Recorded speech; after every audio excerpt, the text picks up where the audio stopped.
Salam semua para tetua, jumpa lagi bersama Mimin, di channel Alurmu. Semoga para pendengar Alurmu selalu senantiasa dinaungi kebahagiaan, kesehatan, serta rezeki yang cukup. Oke, Mimin langsung lanjut ceritanya. Selamat mendengarkan, dan hidupkan imajinasi para tetua. Cerita pun dimulai.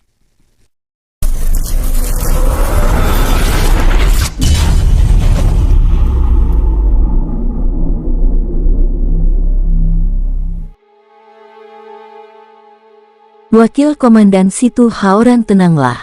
Kami juga akan ikut membantu, ucap Zhao Ling sambil membawa King Ruo turun dan melihat persiapan di lembah Gunung Daun secara langsung.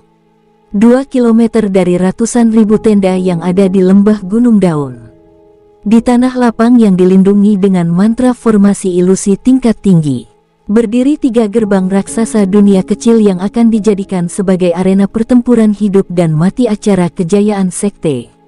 Kebetulan sekali kalian tiba, Komandan Zhao Ling, Situ Haoran. Kalian berdua masuk dan periksa dunia kecil untuk arena pertarungan ranah dewa tingkat rendah, ucap seorang jenderal utama yang sedang memperbaiki dunia kecil tersebut. Baik jenderal, ucapnya sambil memasuki dunia kecil tersebut dan memeriksanya. Di dalam dunia kecil, King Ruo menggelengkan kepalanya menatap ratusan ribu hewan buas, ribuan hutan beracun, dan ribuan jebakan mantra formasi pembunuhan yang terdapat di berbagai tempat.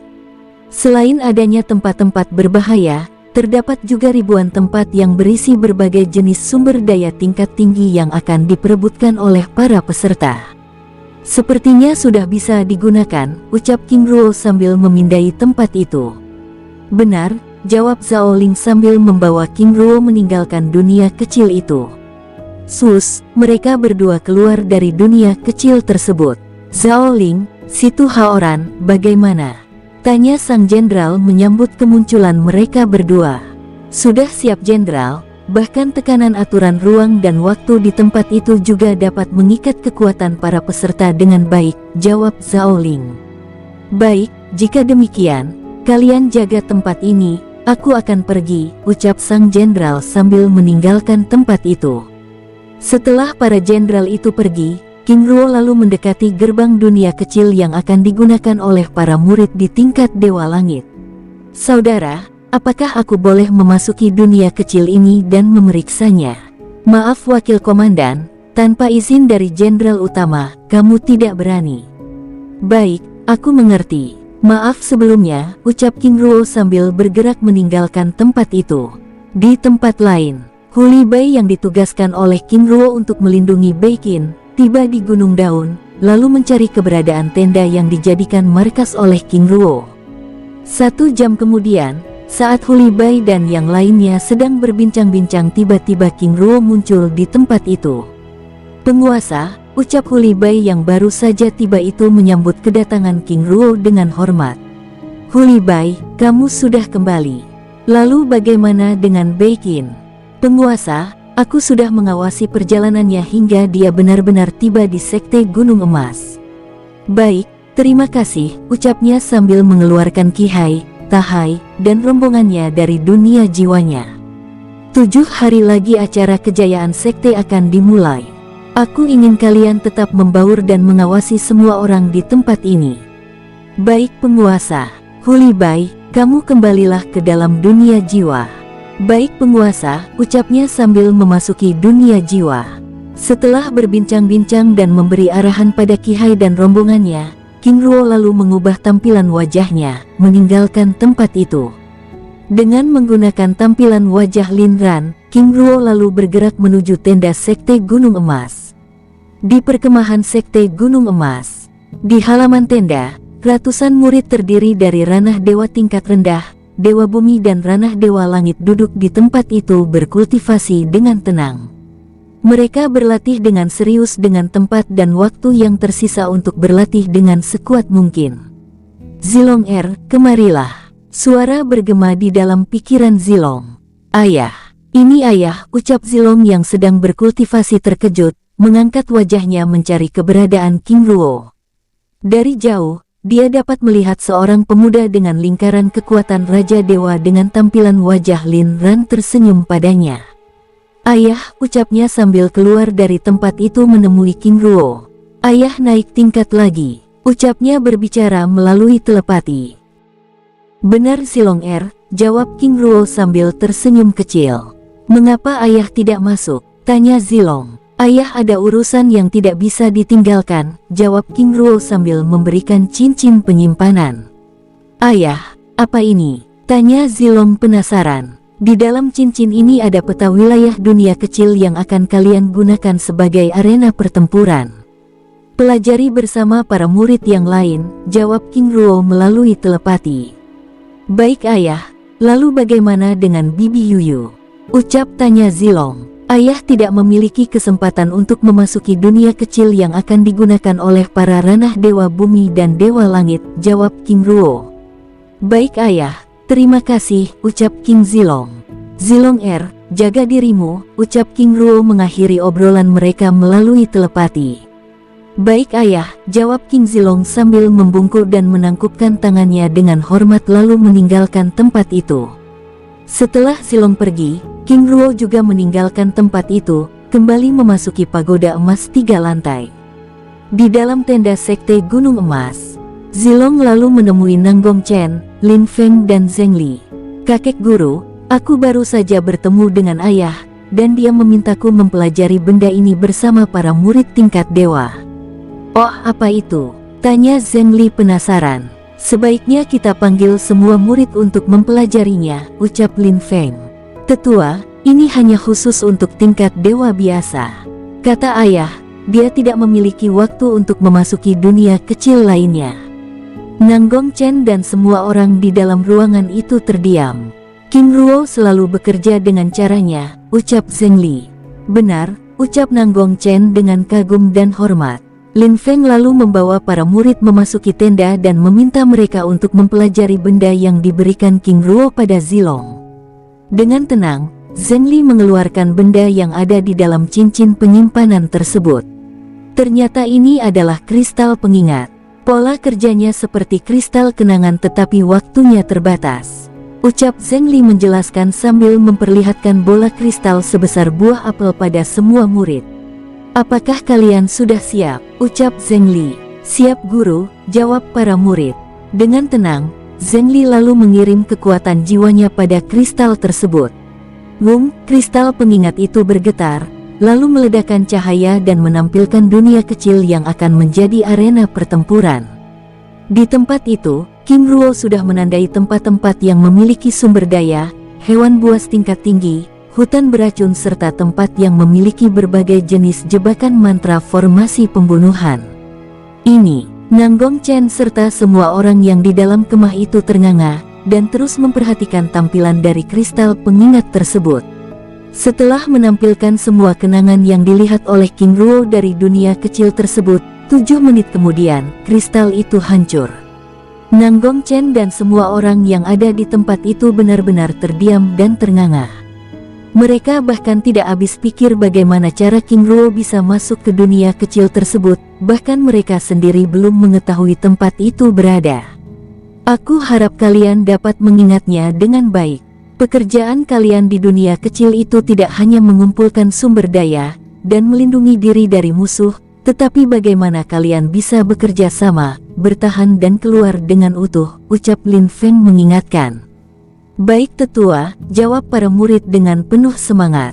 Setelah menerima arahan dari Lin Feng dan yang lainnya, para murid itu lalu keluar dari kemah tersebut. Di tempat lain, King Ruo bergerak meninggalkan kawasan lembah Gunung Daun, kembali ke dalam pagoda emas 3 lantai. Di lantai dasar, King Ruo lalu memasuki ruang misi dan menemui seorang tetua yang bekerja.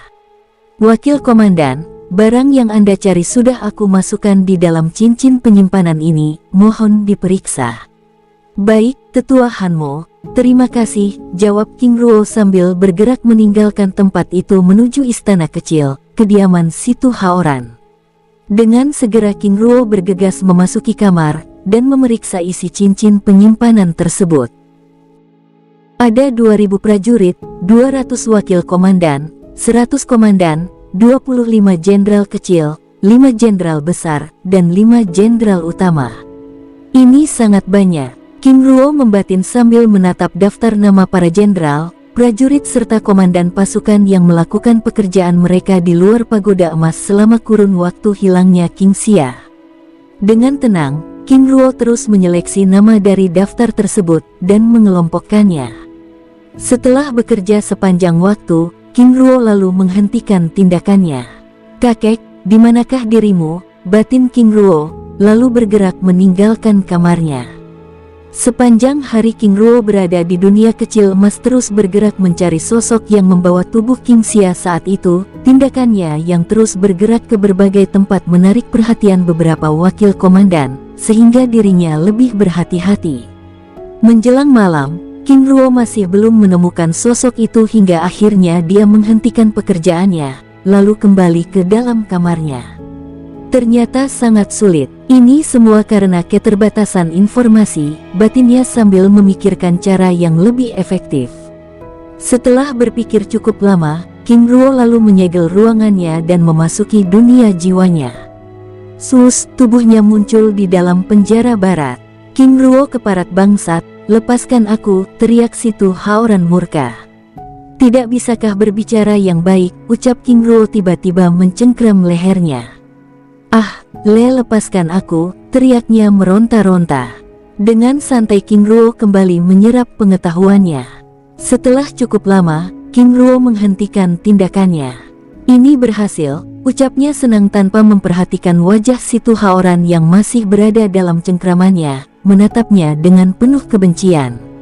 Setelah segel rantai hitam itu hilang, pengetahuan yang tersembunyi sebelumnya kini sepenuhnya dapat diserap kembali dan melengkapi pengetahuan yang sudah King Ruo serap sebelumnya. "Bajingan, bunuh saja aku," ucapnya memprovokasi. "Situ Haoran, jika kamu tidak bisa bekerja sama, bersiaplah dengan siksaanku," ucap King Ruo sambil terus memeriksa informasi yang baru saja diserap. Buk, tubuh itu terjatuh saat King Ruo melepaskan cengkramannya. "Bajingan, apa yang kamu lakukan sebelumnya? Mengapa selalu mencengkram leher ketika ingin berbicara padaku?" "Situ Haoran, aku hanya menyerap pengetahuan darimu. Mengapa tidak bertanya saja padaku?" "Sudahlah, aku akan pergi. Nikmati hari-harimu hingga saat itu tiba dan aku pasti akan membunuhmu." "Cich, aku tidak menyangka ternyata sang penguasa barat yang diagung-agungkan sebagai pembela keadilan dari sekte aliran putih ternyata seorang bajingan," ucapnya. "Situ Haoran, apakah kamu menyadari apa yang baru saja kamu ucapkan? Tindakanmu saat menjadi murid sekte aliran hitam juga justru lebih kejam dan brutal dariku," jawab King Ruo sambil mengeluarkan semut api abadi dan pisau hitam. "Oh, ternyata kamu sudah mulai menunjukkan sifat jahatmu. Situ Haoran, mungkin kamu sudah tahu bagaimana semut api abadi ini bekerja, tapi apakah kamu tahu fungsi dari pisau hitam ini? Tanpa kekuatan dan kultivasi, apakah kamu mampu menahan setiap sayatan yang akan melepaskan kulit dan daging dari tubuhmu?" ucap King Ruo dingin. "Bajingan ini benar-benar monster, apakah dia ingin mengulitiku?" batinnya sambil menatap King Ruo dengan tubuh bergidik dan mulai membasahi dirinya. "King Ruo, aku tidak bermaksud demikian," ucapnya dengan terbata-bata. "Situ Haoran, aku hanya bercanda," ucapnya sambil meninggalkan tempat itu dengan tertawa terbahak-bahak. Situ Haoran hanya bisa terdiam kesal. Walaupun demikian dia sudah tidak ingin memprovokasi King Ruo lagi. Dia yakin jika dia melakukannya sekali lagi, maka ancaman yang dianggap sebagai candaan sebelumnya akan benar-benar terjadi padanya. "Ark, mengapa aku harus bertemu dengan monster ini?" teriaknya merutuk diri. Di tempat lain, King Ruo tiba di aula kultivasi. "Akhirnya," ucap King Ruo senang. Setelah menyerap seluruh pengetahuan dari Situ Haoran, King Ruo akhirnya mengetahui aturan yang ada di dalam pagoda emas 3 lantai dengan rinci. Setiap dunia kecil yang berada di 3 tingkatan lantai yang berbeda, merupakan sebuah dunia yang memiliki kehidupan, aktivitas dan aturannya masing-masing, terutama dunia kecil yang ada di lantai dasar, di mana setiap orang boleh melakukan kegiatan jual beli, dan pelelangan benda di istana utama, melakukan pertempuran hidup dan mati, dan berbagai jenis kewajiban dan aturan sebagai anggota pagoda 5 elemen. Dari semua aturan yang sangat disenangi oleh King Ruo adalah semua prajurit boleh meningkatkan dan mengembangkan diri melalui pertarungan. Itu berarti aku bisa menantang komandan ataupun jenderal untuk mengambil posisi mereka. Tidak heran ketika aku naik tingkat, para jenderal utama itu terlihat sangat tidak senang. King Ruo membatin. Selain itu, King Ruo akhirnya menyadari keberadaan ribuan aula kultivasi yang ada di dalam setiap dunia kecil emas, yang ternyata memang menuntut pasukan tersebut untuk menjadi lebih kuat. Menyikapi hal itu, King Ruo tidak ingin berleha-leha karena dia menyadari akan ada seseorang yang akan menantang dirinya.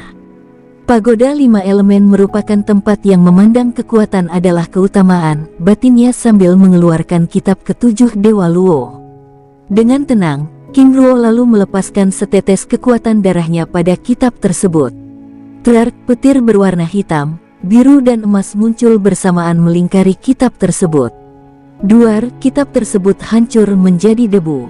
Apa yang terjadi? King Ruo terkejut dan bingung menatap kitab ketujuh Dewa Luo yang selama ini dinanti-nantikan untuk dipelajari ternyata tiba-tiba hancur begitu saja. King Ruo terdiam, kecewa dan putus asa. Apakah karena kekuatan darahku yang masih lemah? Batinnya sambil memikirkan kesalahannya.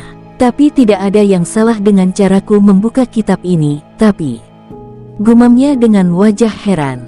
Saat King Ruo terdiam, tiba-tiba debu yang bertebaran tersebut mulai berputar dan memancarkan cahaya keemasan. Cahaya kecil itu terus membesar, dan membesar hingga membentuk kitab roh yang mengambang dan berdengung dengan lembut. Ini, ucap King Ruo senang. Halaman pertama kitab roh yang telah terbentuk itu terbuka. Kehancuran dan kehidupan sang Phoenix ilahi, suara muncul dari halaman kitab itu bersamaan dengan siulan suara Phoenix yang memekakan telinga. Satu persatu halaman kitab itu terus terbuka, dan memaksa King Ruo untuk menuntaskannya dan pelajarannya dalam satu kali. Waktu terus berlalu dan halaman kitab itu terus terbuka, menjelaskan keilahian sang Phoenix, mulai dari kelahiran, kehidupan, kematian dan kekuatannya. King Ruo terdiam sambil memaknai semua yang tertulis dalam kitab tersebut dengan tenang. Halaman terakhir kitab tersebut tertutup bersamaan dengan munculnya sehelai bulu Phoenix berwarna biru keemasan, mengambang di atas kitab tersebut. Bulu Phoenix tersebut memasuki kekuatan jiwa King Ruo. King Ruo meraung keras, menahan ledakan energi petir yang menyelimuti tubuhnya yang seperti merobek, dan menghancurkan tulang dan dagingnya. King Ruo menahan diri dan membiarkan kekuatan putih itu menguasai tubuhnya. Mata King Ruo berubah biru. Aku adalah makhluk ilahi yang dapat hidup kembali bahkan dari kematian dan kehancuran. Berasal dari keabadian, menjadi abadi dan tetap abadi. Aku dapat membawa kehidupan dan kehancuran.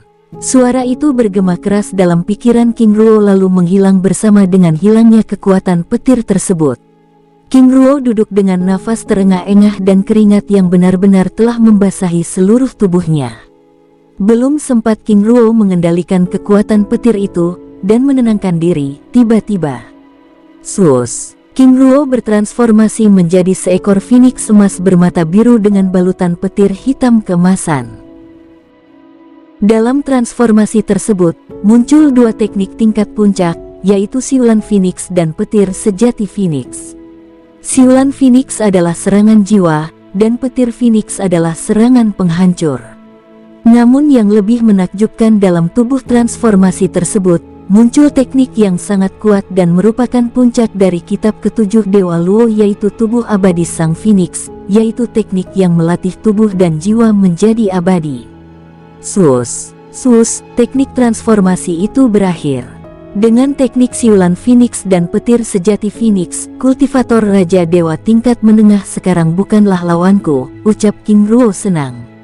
Setelah mempelajari kitab tersebut, King Ruo akhirnya menyadari bahwa Luo Feng, sang ayah guru, ternyata hanyalah pecahan jiwanya saja. Itu berarti tubuh abadinya pasti masih ada di daratan ilahi. Ayah guru, aku akan membawamu ke daratan ilahi. Membangun kembali kejayaan Sang Phoenix Selatan, batinnya. Sepanjang malam King Ruo mempelajari jurus-jurus itu dengan tenang. Pagi hari, King Ruo menghentikan latihannya lalu keluar dari dunia jiwa, bergerak menuju istana utama. Di luar dunia pagoda emas 3 lantai, kerumunan massa yang berada di lembah Gunung Daun terlihat begitu hidup. Mereka terlihat begitu antusias menyaksikan puluhan ribu para murid dari berbagai sekte aliran besar, hingga sekte tingkat menengah yang mulai bersiap bergerak meninggalkan tenda utama mereka menuju gerbang dunia kecil. Sus, 5 jenderal utama dan wakil pemimpin Mianmao muncul di langit gunung. Hormat pada jenderal utama dan wakil pemimpin Mianmao, ucap kerumunan itu memberi hormat. Hormat kalian aku terima. Berdirilah, ucap Mianmao dengan ramah. Di atas langit, 3 jenderal utama itu bergerak turun dan membuka perisai ilusi yang melindungi gerbang dunia kecil yang akan menjadi arena pertempuran. Apa? Kerumunan massa itu begitu terkejut. Mereka tidak menyangka jika gerbang dunia kecil itu berada 2 km dari jarak tempat mereka tinggal selama ini. Kekuatan adalah hal yang utama, dan hal itu dapat kalian buktikan dengan cara kalian keluar dari dunia kecil. Silakan gunakan cara kalian untuk bertahan hidup. Selain itu, semua sumber daya yang ada di dalam dunia kecil adalah milik bagi kalian yang mampu mendapatkannya. Apakah semuanya mengerti? Tanya Mianmao dengan suara lantang. Siap, kami mengerti, jawab mereka dengan penuh semangat. Baik, kami akan memberikan kalian waktu 1 bulan. Setelah itu dunia kecil ini akan terbuka kembali. Apakah semuanya sudah siap? Ucap Mianmao sekali lagi. Wakil pemimpin, kami sudah siap. Sus, kedua jenderal utama lainnya lalu menciptakan segel tangan dan memunculkan sebuah layar raksasa yang menampilkan 3 dunia kecil. Sekarang, ucap Mianmao, ketiga gerbang dunia kecil yang menjadi arena pertempuran terbuka. Dengan segera, para peserta tersebut bergerak memasuki gerbang dunia kecil tersebut, sesuai dengan tingkat kultivasi mereka. Mereka bergerak seperti ribuan lebah, dengan desingan dan ledakan aura kultivasi dari tubuh mereka yang menggetarkan kawasan Gunung Daun. Duar, ledakan dahsyat bergema. Apa yang terjadi? Apakah mereka sudah bertarung? Tidak, itu adalah mereka yang ingin berbuat curang, memasuki tempat yang tidak sesuai dengan tingkatan kultivasi mereka, jawab para tetua. Gerbang teleportasi dunia kecil tersebut langsung menghancurkan siapa saja yang berusaha memasukinya dengan paksa. Dari jauh, Zilong yang belum bergerak dari tempatnya melihat hal itu begitu terkejut dan panik. Bibi Yuyu, ucap Zilong berbicara melalui telepati menatap si Meilu dengan khawatir. Tenanglah, tapi Bibi, jikapun Bibi tidak bisa, Bibi tidak akan memaksa, ucap si Meilu. Baik, jawab Zilong. Satu persatu para murid sekte berdasarkan kelompoknya terus bergerak menuju gerbang dunia kecil tersebut. Setelah cukup lama, giliran dari sekte Gunung Emas pun tiba. Sekarang, ucap Lin Feng. Zilong dan rombongannya serta seluruh murid sekte bergerak memasuki dunia kecil tersebut. 1 jam kemudian, akhirnya seluruh para peserta tersebut memasuki dunia kecil mereka masing-masing. Setelah memastikan bahwa tidak ada yang tertinggal, ketiga jenderal utama yang berada di depan gerbang dunia kecil tersebut lalu menyegelnya. Para patriark, para tetua, 1 bulan lagi kami akan membuka dunia kecil ini. Jika kalian ingin melihat pertandingan tersebut bersama kami, kalian juga boleh datang ke puncak gunung, jikapun tidak ada juga dapat menyaksikannya dari tenda kalian masing-masing, ucap Mianmao. Beberapa para patriark serta para petinggi sekte menghampiri Mianmao dan rombongannya yang berada di puncak Gunung Daun, dan sebagian dari para tetua tersebut tetap berada di kemahnya masing-masing. Dari 3 layar besar yang berada di atas langit gerbang dunia kecil, para pemimpin sekte serta semua orang dapat melihat para murid yang berada di dalam dunia kecil tersebut dengan jelas. Acara itu diikuti oleh 10 sekte besar, 2000 sekte tingkat menengah, serta 3000-an sekte kecil yang berusaha mengadu peruntungan untuk menaikkan peringkat sekte. Selain itu, terdapat puluhan ribu para kultivator independen yang ingin mencari sumber daya di dalam dunia kecil tersebut, dan kelompok independen ini disebut dengan kelompok netral, di mana mereka dapat mengikuti salah satu sekte besar ataupun sekte kecil yang mereka inginkan. Baik, mari kita saksikan bersama, ucap Mian Mao. Di tempat lain, King Ruo yang baru saja tiba di istana utama dikejutkan dengan pemandangan yang begitu ramai. Di halaman istana, puluhan ribu prajurit menatap ke arah 3 layar raksasa, menyaksikan acara kejayaan sekte dengan antusias. Apakah acara kejayaan sekte telah dimulai? Ucapnya dengan tatapan bingung. Wakil komandan, acara yang seharusnya 6 hari lagi dipercepat oleh wakil pemimpin Mian Mao, jawab seorang prajurit. Terima kasih, ucap King Ruo lalu bergerak memasuki aula istana utama. Wakil Komandan Situ Haoran, apakah Anda juga ingin taruhan? Seorang komandan pasukan menghampiri dan menyambut kedatangan King Ruo. Komandan Suiki, aku tidak tertarik, jawab King Ruo sedikit terkejut saat melihat di ruangan itu juga telah tersedia 3 layar besar yang juga menampilkan situasi yang terjadi di dunia kecil. Di tempat itu, berkumpul ratusan wakil komandan beserta komandan menyaksikan pertempuran tersebut dengan penuh semangat. Selain itu beberapa jenderal kecil juga ikut bersama mereka menyaksikan dan mengawasi pertempuran. Wakil komandan, kami hanya bertaruh pada 5 sekte besar saja. Aturannya sederhana. Wakil komandan dapat memilih salah satu dari 3 kelompok utama dan memasang taruhan pada mereka. King Ruo terdiam sambil mengedarkan pandangannya, mencari tetua yang pernah menyelamatkan King Xia sebelumnya. Wakil komandan, ayolah. Hadiahnya sangat besar. Anda hanya cukup membayar 5 juta kristal jiwa. Jika Anda menang, maka Anda akan mendapat 5 juta kristal jiwa abadi. Bukankah itu luar biasa? Baiklah, aku akan meletakkan taruhanku pada murid sekte Gunung Emas di tingkat kultivator dewa, ucap King Ruo sambil menyerahkan 20 juta kristal jiwa. Haha, baiklah, jawabnya sambil menerima cincin penyimpanan tersebut dan mengumumkannya pada semua orang yang ada di dalam ruangan itu. Wakil komandan, apakah Anda tidak ikut menonton? Tanya Suiki saat melihat King Ruo meninggalkan tempat itu. Komandan Suiki, aku ada sedikit urusan. Kapan-kapan aku akan bergabung bersama kalian untuk menyaksikan pertempuran mereka, jawab King Ruo. Baiklah, ucapnya sambil tersenyum ramah. King Ruo lalu meninggalkan aula istana, dan memeriksa semua prajurit yang berada di halaman istana tersebut menatap mereka satu persatu untuk mencari keberadaan sosok yang sedang dia cari. Hais, di mana tetua itu? Gumam King Ruo dalam hati lalu meninggalkan tempat itu menuju lantai 2. Saat keluar dari gerbang emas, King Ruo juga melihat hal yang sama. Di mana para petugas yang berada di lantai dasar tersebut ikut menyaksikan layar yang berada di dinding ruangan. Wakil Komandan Situ Haoran, Anda mau kemana? Tanya seorang prajurit menahan King Ruo yang akan bergerak menuju lantai 2. Aku ingin memasuki dunia emas lantai 2. Ada hal yang ingin aku lakukan di tempat itu, ucapnya. Wakil Komandan, dunia emas lantai 2 sedang digunakan oleh para pengatur pertandingan, dan hanya bisa dimasuki oleh para jenderal besar, jawab prajurit itu.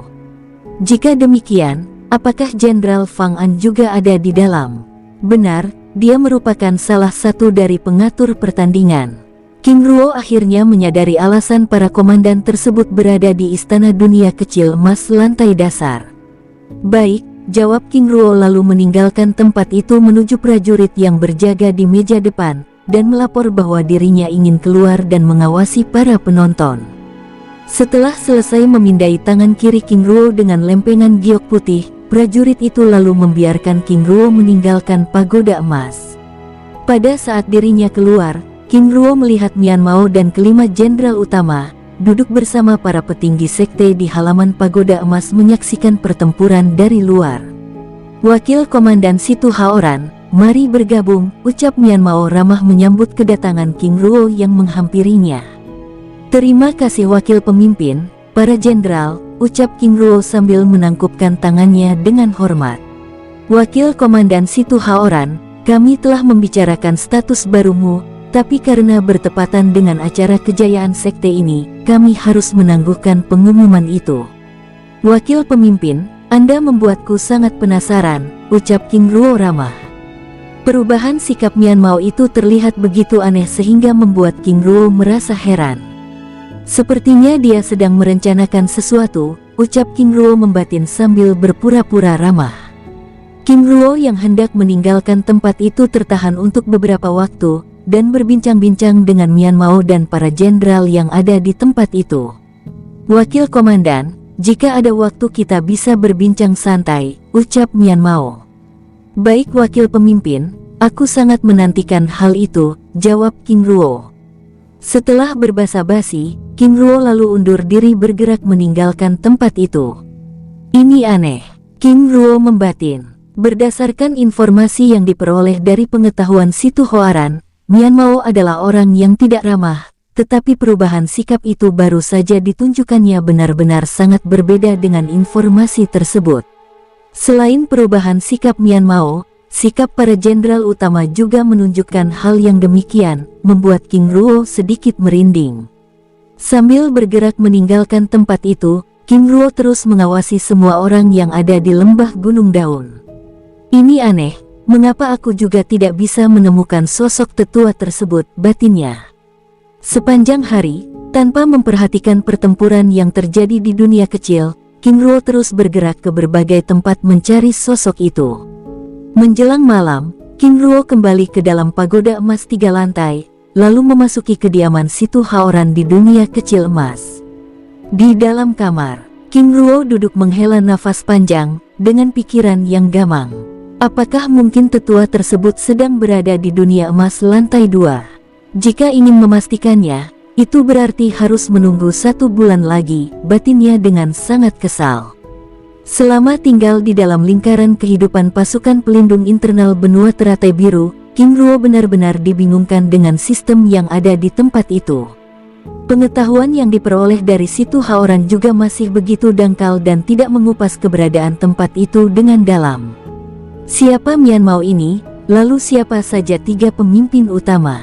King Ruo membatin. Setelah berpikir cukup lama, King Ruo lalu meninggalkan tempat itu menuju aula informasi dan misi yang berada di lantai dasar.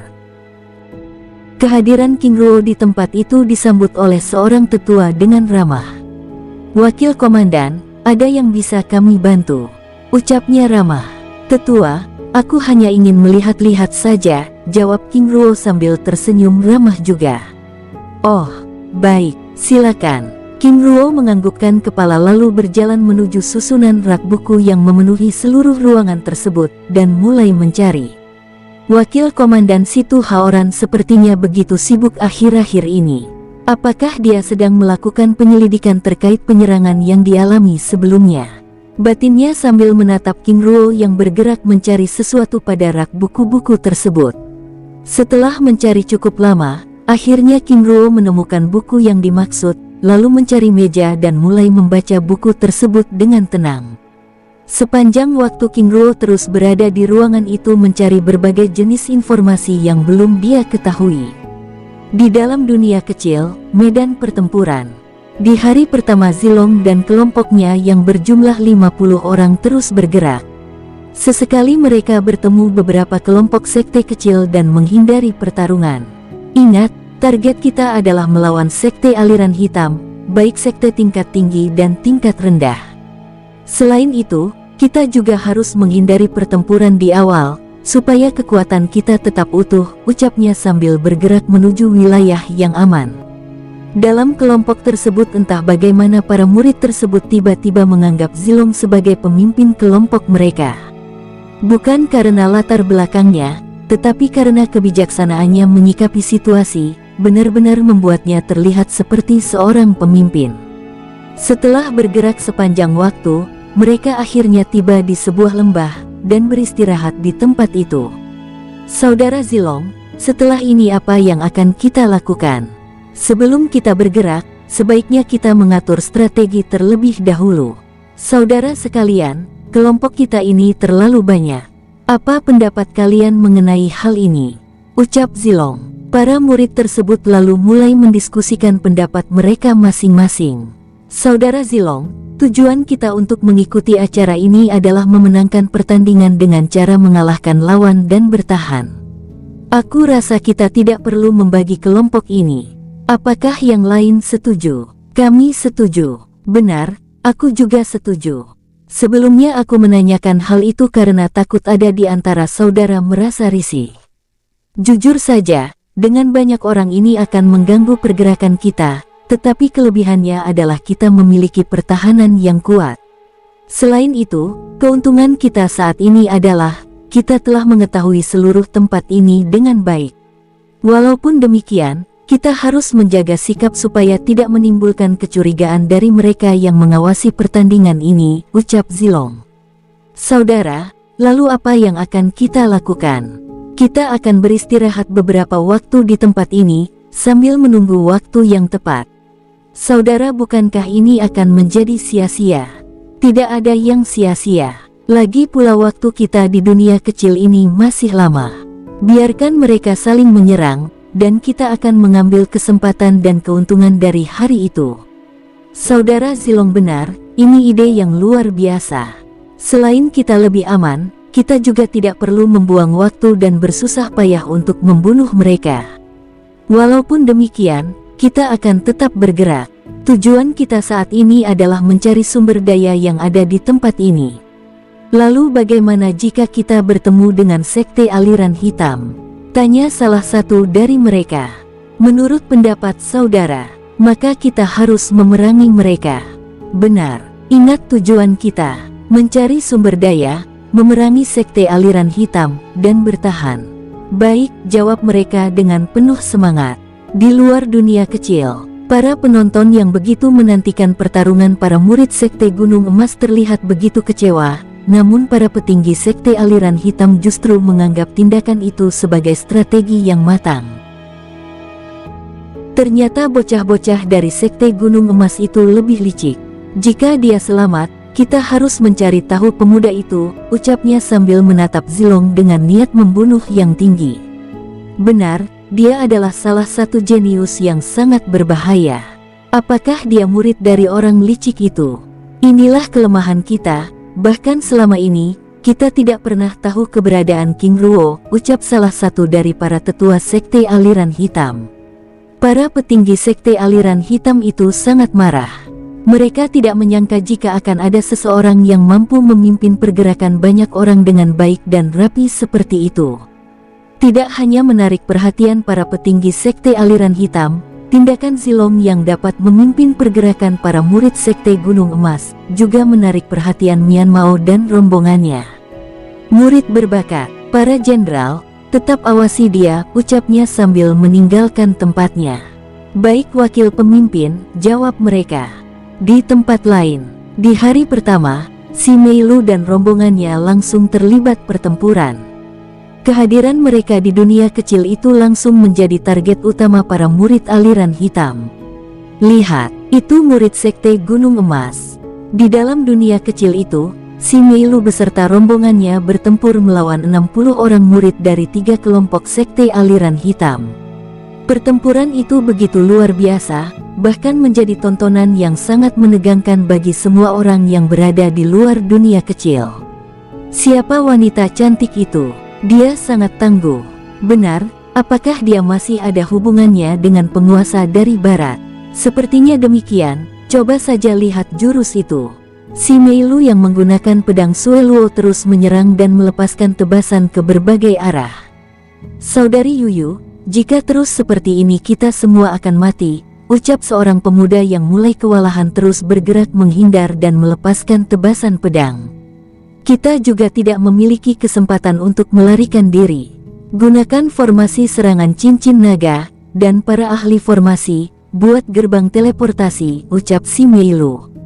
Baik, jawab mereka sambil mengubah pola serangan. Dalam serangan itu, sesekali si Mei Lu menyamarkan serangan teknik pengendali waktu, dan melepaskan tebasan pedang Sue Luo. Duar, duar, ledakan terus bergema dengan dahsyat mengguncang tubuh itu bersama dengan teriakan kesakitan dari kedua belah pihak. Dikepung oleh banyak musuh dengan jumlah yang banyak, si Mei Lu dan rombongannya benar-benar menjadi bulan-bulanan. Walaupun formasi cincin naga tidak memberikan perubahan yang cukup banyak, tetapi dengan menggunakan formasi-formasi tersebut, mereka masih mampu menahan serangan banyak orang. "Apa sudah siap, Saudari Yuyu?" "Sebentar lagi," jawab 5 pemuda yang sedang bekerja membuat gerbang teleportasi di tengah-tengah lingkaran formasi. "Ahak," beberapa murid terkena tebasan pedang dan terluka dengan parah. "Kembali ke dalam," teriak si Mei Lu. Di sekeliling mereka, para prajurit aliran hitam itu terus menyerang dengan brutal. Mereka bertarung seolah-olah nyawa mereka sudah tidak penting lagi, bahkan tidak membatasi diri untuk melakukan serangan. Duar, duar, ledakan dahsyat terus bergema bersamaan dengan raungan kesakitan, dan potongan tubuh yang terlempar ke berbagai arah. "Keparat, bagaimana mungkin mereka bisa mengimbangi kita?" teriak para pemimpin kelompok aliran hitam tersebut murka. "Saudari Yuyu, sekarang." "Baik." Sus, jutaan cakram kemasan muncul lalu membentuk bola emas raksasa dan melindungi para murid sekte Gunung Emas. Di dalam bola emas tersebut, para murid terus masuk ke dalam gerbang teleportasi dan menghilang di dalamnya. Duar, duar, serangan pedang, tombak dan tapak roh hitam terus menghantam perisai bola emas tersebut. Sus, si Mei Lu memasuki gerbang teleportasi dan menghilang di dalamnya. Duar, bola emas raksasa tersebut meledak bersama dengan menghilangnya para murid sekte Gunung Emas. Suara sorak dan tawa para murid aliran hitam di luar dunia kecil dan para murid aliran hitam yang bertempur melawan si Mei Lu dan rombongannya begitu bahagia saat melihat bola emas itu hancur. Namun tawa bahagia itu tiba-tiba berubah menjadi kemarahan yang luar biasa. "Ark, ternyata kita ditipu," teriak para murid itu dengan murka. "Ah, mereka benar-benar pengecut dan hanya bisa melarikan diri," teriakan yang lain sambil meninju tangannya dengan sangat geram. Dari 60 murid yang menyerang, kini tersisa 50 orang saja, 7 diantaranya terluka parah dan 5 luka ringan.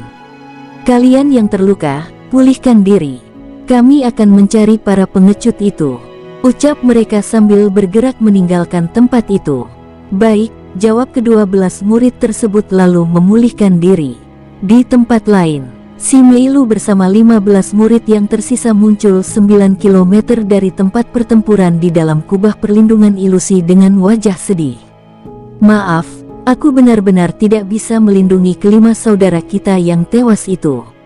Kalian yang terluka, segera pulihkan diri sedangkan yang masih kuat, tetap berjaga."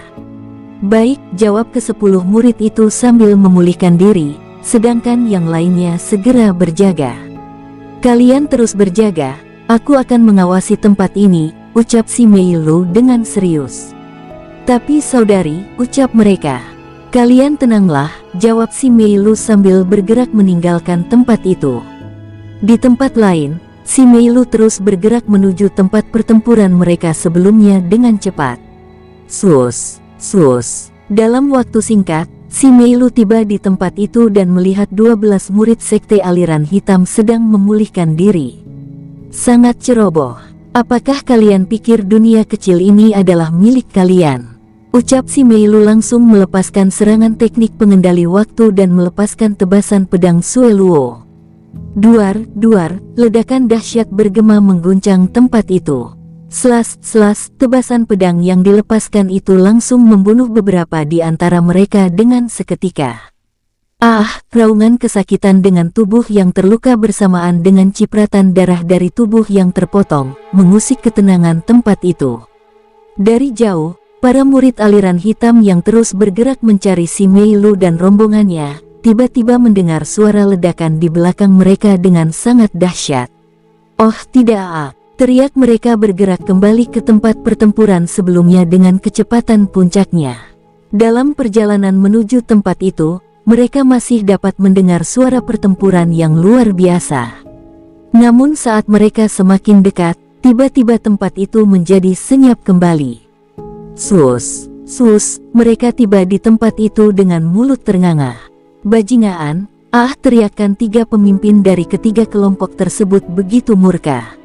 Bajingan, mereka benar-benar licik dan kotor, ucap salah satu dari pemimpin kelompok sambil melihat ke-12 murid yang terluka sebelumnya kini benar-benar telah terbunuh. Cepat bergerak, aku yakin mereka tidak jauh dari tempat ini, teriaknya sambil bergegas meninggalkan tempat itu.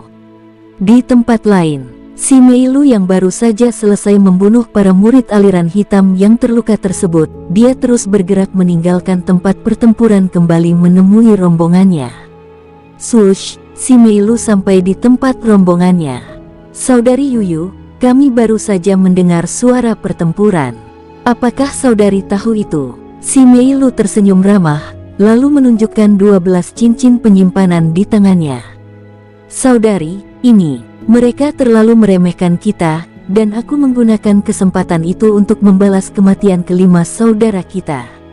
Mereka semua yang ada di tempat itu terdiam, menatap si Meilu dengan kagum dan hormat. Saudari Yuyu, lalu sekarang apa tindakan kita? Yang perlu kita lakukan saat ini adalah memulihkan diri dan bertahan di tempat ini. Tapi saudari, apakah ini tidak berbahaya? Ucap salah satu dari mereka. Akan semakin berbahaya jika kita berkeliaran dengan bebas. Dengan situasi kita seperti ini, jika bertemu dengan mereka itu sama saja dengan bunuh diri, jawab si Meilu. Semua orang yang ada di tempat itu menganggukkan kepala. Baik, kita akan berjaga dan saling bergantian sedangkan yang terluka pulihkan diri kalian secepatnya. Di tempat lain, pagoda emas 3 lantai. King Ruo yang sepanjang hari berada di aula informasi akhirnya meninggalkan tempat itu.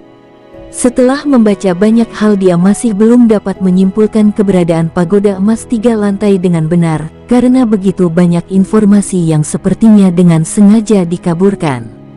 Wakil pemimpin Mianmao benar-benar harus diselidiki, batinnya sambil kembali ke dalam kamarnya. Di dalam kamar, King Ruo duduk menenangkan diri sambil memikirkan rencana selanjutnya.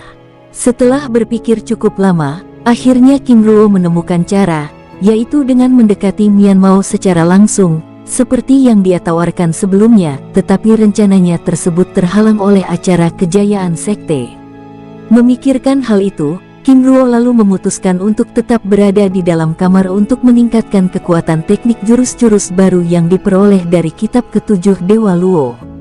Di tempat lain, Mianmao yang meninggalkan kelima jenderal utama di luar dunia pagoda emas 3 lantai, bergegas memasuki dunia emas lantai 2. Di dalam dunia kecil itu, Mianmao terus bergerak menuju istana utama dan menghampiri 50 jenderal yang sedang mengamati pertempuran dari 3 buah kristal giok raksasa, yang bertugas sebagai pengatur pertandingan dengan mengaktifkan berbagai jenis rintangan yang ada di dalamnya. Wakil pemimpin, ucap mereka semua menyambut kedatangan Mianmao. Bagaimana? Apakah kalian telah menemukannya? Para jenderal tersebut menggelengkan kepalanya. Kami benar-benar tidak menemukan kehadirannya. Apakah kalian benar-benar sudah memastikannya? Tanya Mianmo. Benar wakil pemimpin, kami telah mengamati para murid sekte Gunung Emas, baik itu di tingkat dewa bumi dan dewa langit, kami benar-benar tidak menemukan keberadaannya. Ini aneh. Dia adalah sosok yang selalu ikut campur dalam segala hal, dan sangat aneh jika dia tidak ikut di dalam acara yang sangat menantang ini. Apakah dia masih berada di wilayah barat? Atau mungkin dia telah mengetahui rencana kita? Wakil pemimpin, apakah ini karena statusnya sebagai wakil pemimpin puncak sekte Gunung Emas? Aku rasa tidak demikian. King Ruo adalah orang yang selalu melakukan apa saja untuk terlibat dengan urusan orang lain, ucap Mianmao bersikukuh. Lalu bagaimana dengan wanita yang menggunakan jurus cakram emas sebelumnya? Para jenderal itu menggelengkan kepalanya. Wakil pemimpin, walaupun wanita itu menggunakan jurus yang sama dengan King Ruo, tetapi dia adalah orang yang berbeda. Lalu bagaimana dengan pedangnya? Bukankah itu terlihat seperti pedang yang digunakan oleh King Ruo? Wakil pemimpin, kami menduga besar kemungkinan wanita itu adalah keluarganya, atau mungkin istrinya. Itu tidak benar. King Ling atau Duan Ling adalah wanita yang selalu menggunakan cadar, dan sangat aneh jika dia membuka cadarnya lalu terlibat dalam acara ini. Aku yakin King Ruo tidak akan pernah membiarkan istrinya ikut acara ini, ucap seorang jenderal menyanggah. Mian Mao mendesah panjang sambil menatap bola kristal tersebut dan memperhatikannya dengan seksama. Lalu bagaimana dengan pemuda yang menjadi pemimpin kelompok dari murid tingkat dewa? Wakil pemimpin, kami juga memperhatikannya. Dia adalah sosok yang sangat ahli dalam strategi. Selain itu dia juga mampu mengarahkan ke 49 murid lainnya. Apakah dia King Ruo? Aku rasa bukan. Tetapi besar kemungkinan itu adalah muridnya. Dari sikap yang ditunjukkan oleh para murid lainnya, bisa saja pemuda itu adalah putranya. Aku rasa itu tidak mungkin. Pemuda ini jauh lebih tua dari usia pernikahan King Ruo, karena berdasarkan informasi yang ada, besar kemungkinan putranya saat ini baru berusia 5 atau 6 tahun. Sangat tidak mungkin seorang anak kecil ikut acara mematikan ini kecuali dia pemilik tubuh sendiren. Jikapun demikian, orang-orang dari daratan ilahi pasti sudah datang dan mengobrak-abrik tempat ini. Mian Mao hanya bisa menggelengkan kepalanya. Tetap lakukan pengawasan pada kedua sosok itu. Jika dia memang ikut acara ini, dia pasti akan memunculkan dirinya, ucapnya kesal sambil meninggalkan tempat itu. Baik wakil pemimpin, jawab para jenderal tersebut dengan hormat. Setelah Mian Mao meninggalkan tempat itu, para jenderal tersebut lalu kembali melanjutkan pekerjaan mereka. 1 minggu berlalu. Acara kejayaan sekte di dalam dunia kecil terus berlangsung dengan semakin brutal.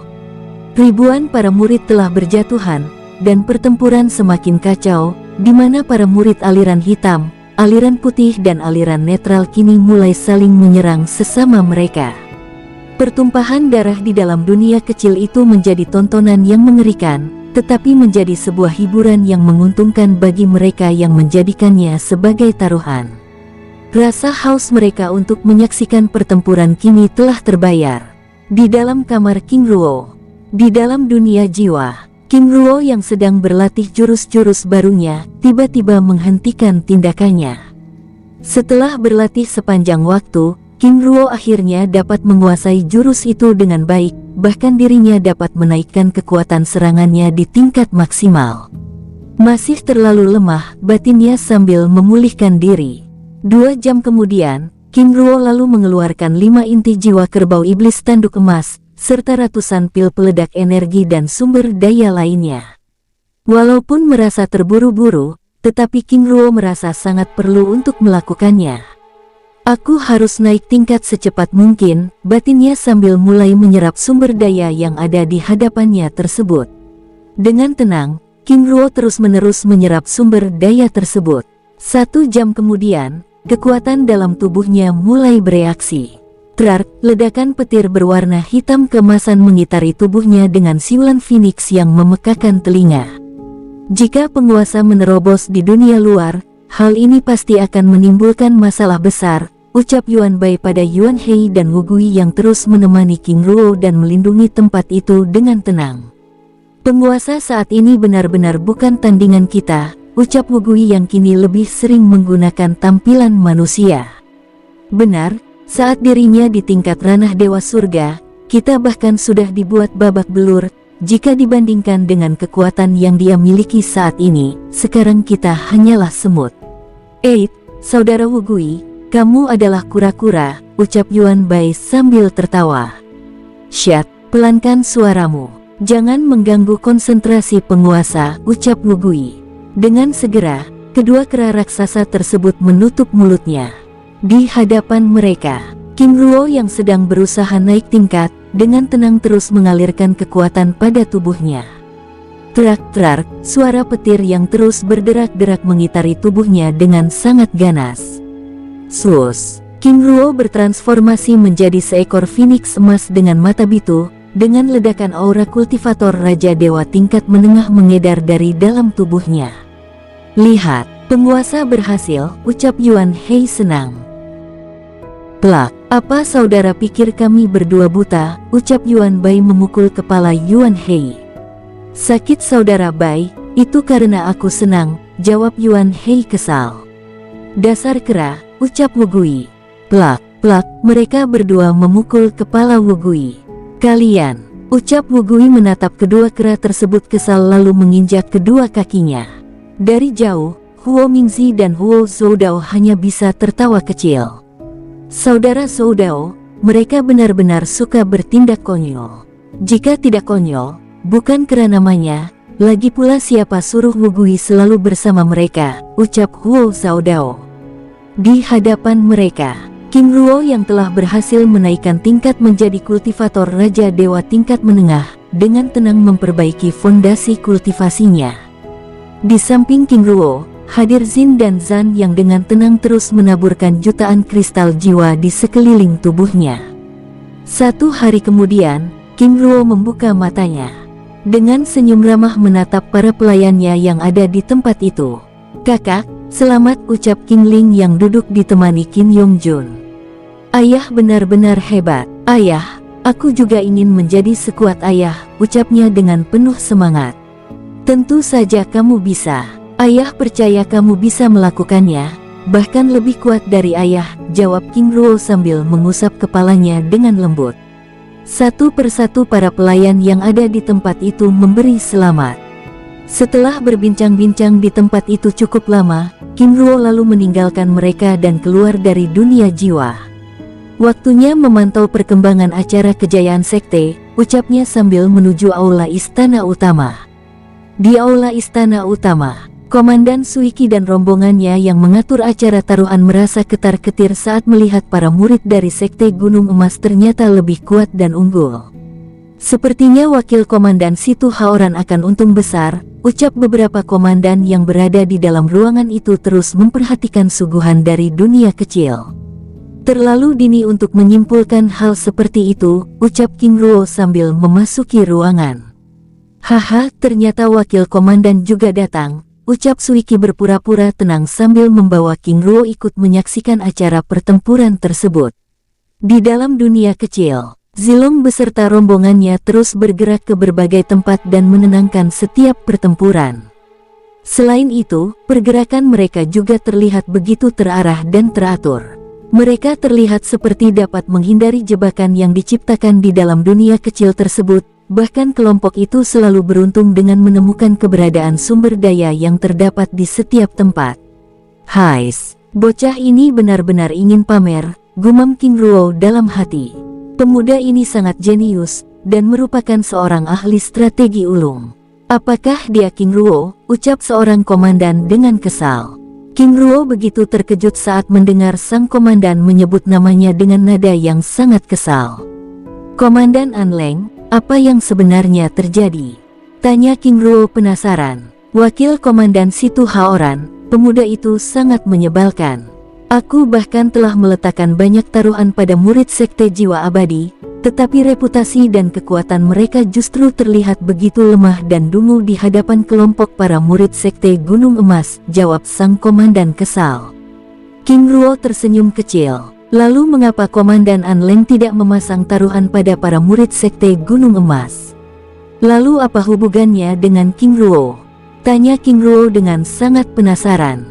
Aku tidak yakin. Karena menurutku, mereka akan menjadi target utama para murid aliran hitam, sehingga kecil kemungkinan mereka akan berhasil, tapi aku salah. Lihat pergerakan pemuda itu, dia terlihat sangat licik dan penuh tipu muslihat, sama seperti King Ruo itu, jawab sang komandan yang terlihat sangat kesal. Apa?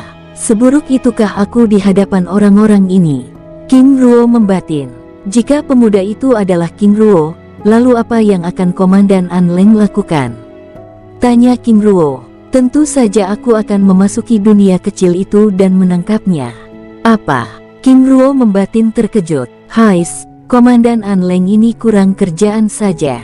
Justru wakil komandan lah yang kurang kerjaan. Perlu Anda ketahui bahwa jika kita menangkap King Ruo kita akan mendapat imbalan yang besar, ucap Anleng berbicara melalui telepati dengan serius.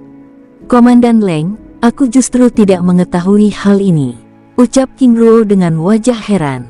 Wakil komandan Situ Haoran, ini adalah rahasia para komandan, ucap sang komandan berbicara melalui telepati. Maksud Komandan An Leng, ucap King Ruo penasaran. Wakil Komandan, ini adalah misi besar, tapi jika Anda ingin tahu, aku dapat mengatakannya, tapi, ucapnya dengan senyum licik.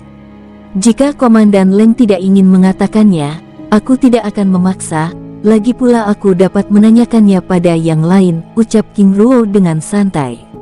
Oh, coba saja, jika Wakil Komandan bisa, jawab sang komandan dengan tersenyum licik. King Ruo mengarahkan pandangannya pada para komandan yang ada di tempat itu. Komandan Suiki, apakah benar ada misi rahasia mengenai King Ruo? Wakil Komandan, apakah Anda ingin mengacau? Lagi pula apa untungnya pagoda 5 elemen mengganggu semut rendahan itu? Jawab Komandan Suiki sambil menggelengkan kepalanya dengan heran. King Ruo mengarahkan pandangannya pada komandan yang lain, tetapi mereka terlihat benar-benar tidak mengetahui hal itu. Komandan An Leng benar, ucapnya berbicara melalui telepati. Sudah aku katakan, tapi jika Wakil Komandan benar-benar ingin tahu, aku akan mengatakannya, tetapi tidak di sini, jawabnya dengan wajah serius. Baik, aku juga sangat ingin tahu hal itu. Siapa tahu ini ada kaitannya dengan pasukan yang menyerang diriku sebelumnya, ucap King Ruo berpura-pura dengan wajah kesal. Baik, tapi aku ingin setengah taruhan Anda, bagaimana? Ucapnya dengan senyum licik. Baik, aku setuju, jawab King Ruo. Jika demikian, silakan saudara sampaikan, ucap sang komandan mengubah panggilan pada King Ruo. King Ruo menganggukkan kepala lalu mengumumkan bahwa dirinya menyerahkan setengah taruhan itu kepada An Leng.